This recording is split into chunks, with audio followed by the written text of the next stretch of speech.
Okay, so thank you so much po for taking advantage of our private reading session. So let's see muna po what's your current energy. So I'll pick 9 cards here. Take what resonates na lang po, and then later on, we'll try to answer your questions po. So right now po, it kind of felt like um, your connection with someone is somehow more of like a low quality. That means to say here, may mga bagay na parang you kind of want to work things out between the two of you, but it kind of felt like we cannot get that kind of commitment or that kind of cooperation na hopefully, things might align para sa inyong dalawa. Okay? Um, we might be able to see na pinaka-reason niya is that he has some of like commitment issue, and it kind of felt like this person values more of his time. It kind of felt like he's kind of valuing yung sense, yung pagkakaroon niya ng somewhat form of like an independence, freedom. And getting into like a relationship is something na parang, is something for him na more of like a responsibility. Okay. And that's the reason why that your feeling mo sa ngayon is kind of felt like, andun yung restlessness kind of parang vibe. That means to say here, you're having somewhat from a like overthinking and all. And we can still see here, and we can see here po, no, na somehow frustrated ka sa naging takbo ng connection mo with him. Okay? Gusto mo siya, but at the same time, it kind of felt like we cannot get that kind of parang connection coming from this person. It kind of felt like parang ma-frustrate lang daw tayo dito, no? Things might somehow change eventually. So it's just a matter of like you being patient enough, no, to somehow wait, and having that what we call yung parang strong na parang pananalig mo or faith mo with regard sa kung ano man yung things na parang you kind of want to work things out with your person. Okay.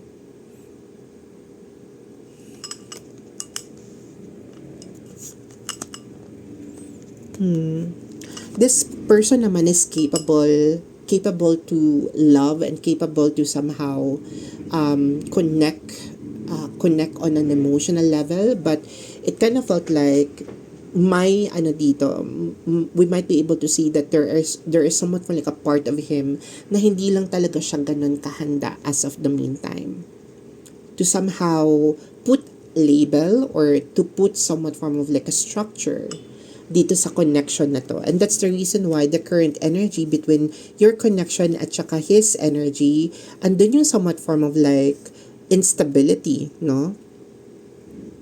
Instability. Okay.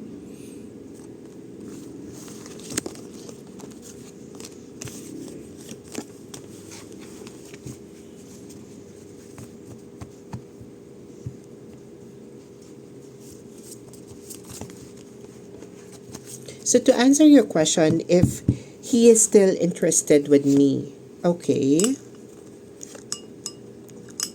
I can see here naman po that yes, he's still interested in you. He's still kind of considering you as what this card entails. But we can also see here then po, no, that it kind of felt like he's more into, mayroon siyang certain kind of parang priorities here na parang gusto niyang unahin muna. Okay.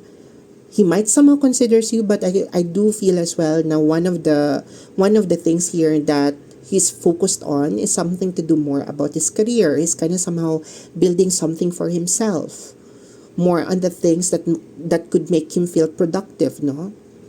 And so that's the energy that we are getting here for you. We might be able to see as well that he's still interested. He is interested with you, but at the same time, it kind of felt like he's also somehow exploring, no? Andun yung wondering kind of parang energy. We can also see here then that parang the connection with you, it kind of felt like more of like a wave, come and go na kind of parang energy.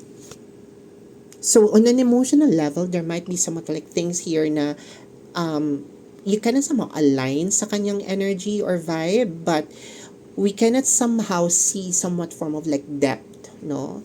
Dito sa connection na to. So, we can also see here din po na we need to somehow be much more adaptable sa kung ano man yung um, changes that unfolds sa'yo or sa parang pinapakita niya towards you, no? Because we can also see here then po, no, na it kind of felt like this connection of yours, this connection that you have with him, it kind of felt like it's passing.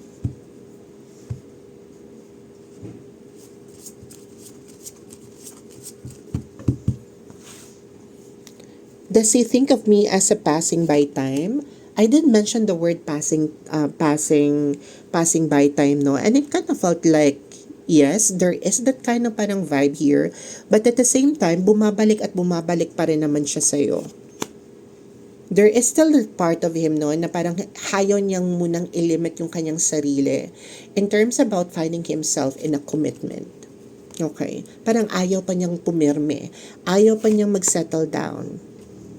So again, bumabalik pa rin tayo dito sa card na to, which represents a need for us to adapt sa kung ano man yung current na reality that we are in. We can also see here din po na parang on this particular card, on the background, we can see the waves. It kind of giving us again that come and go na kind of parang energy.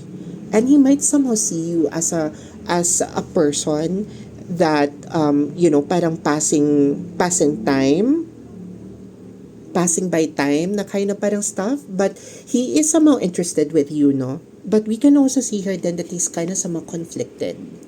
He's still kind of, again, babalik pa rin tayo doon sa sinabi ko a while ago, that it kind of felt like he's still kind of exploring. He kind of somehow want to, not to limit himself.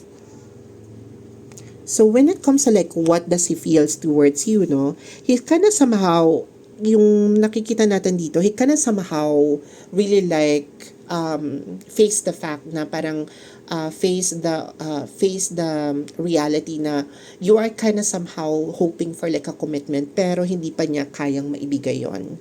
And this is something that when parang we need to see more sa kanya. But we can also see here din po, no, na andun yung failure to face the facts. He might somehow delaying, no, yung kind of parang connection on a deeper level na kind of parang connection. It kind of felt like he's kind of delaying, more likely because of the responsibility. Does he see you as a person na parang gusto niyang iseryoso in the long run? I would say na yes, but it kind of felt as well that there are some certain kind of parang things that is kind of somehow looking for. And you might not somehow fit doon sa kung ano man yung hinahanap niya. It kind of felt like the kind of parang energy that we are seeing here sa'yo. It kind of felt like sobrang bilis na mga pangyayari. It kind of felt like parang a quick kind of parang escape. And that's what we are seeing here dito sa card na to. Okay? There might be somewhat form of like, ang vina-value na talaga niya sa ngayon is yung sense of like freedom. No? Yung sense of freedom niya.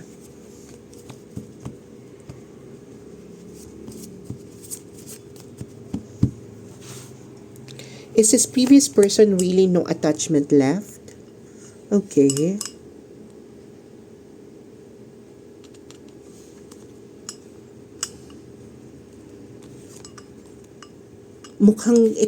So we have here like the Hierophant card in which is connected about a need to settle down, a need to settle any unfinished business. It kind of felt like meron pang feelings or meron pa siyang feelings or attachment doon sa person. And maybe this is also like the reason why he's having somewhat like a difficulty to commit himself. Okay? To open up himself more. And that's the reason why what we are seeing here is that, andun yung uncertainty and at the same time, he's still kind of exploring. And that's what we are seeing here. More likely that, hindi naging maganda din yung kanyang relationship or kung ano man yung nangyari that somehow transpired sa previous connection niya with that person. there might be somewhat like issues about loyalty. And it kind of felt like there might be somewhat for like an issue concerning more about moving on or moving forward because of maybe a certain kind of parang fear. It kind of felt like he's afraid of taking risk.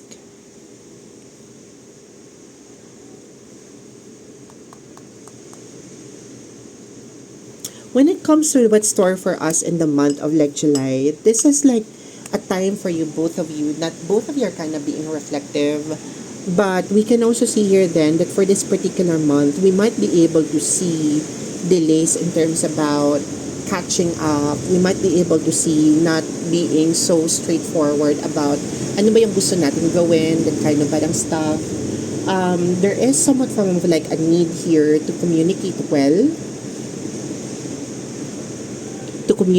well, we might be able to see as well influences coming from circumstances or situations that may somehow distract you.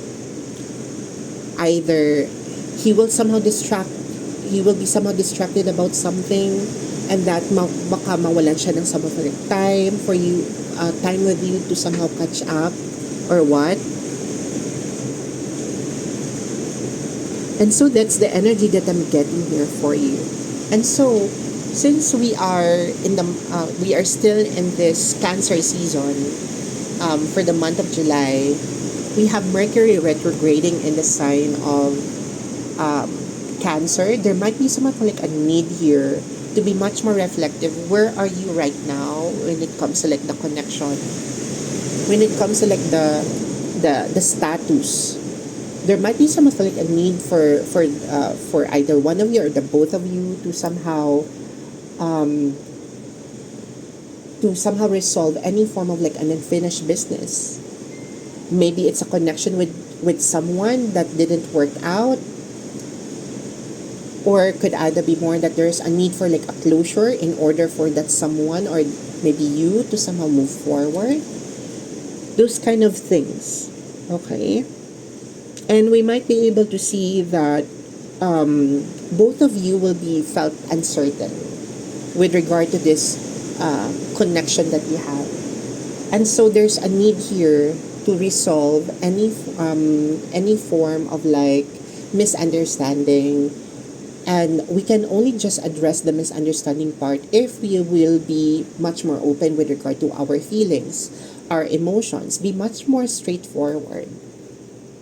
So that's the energy we have here for you. So hopefully this will give you an opportunity to deep dive and to allow yourself to, to be much more reflective. Where are you right now in terms about this connection?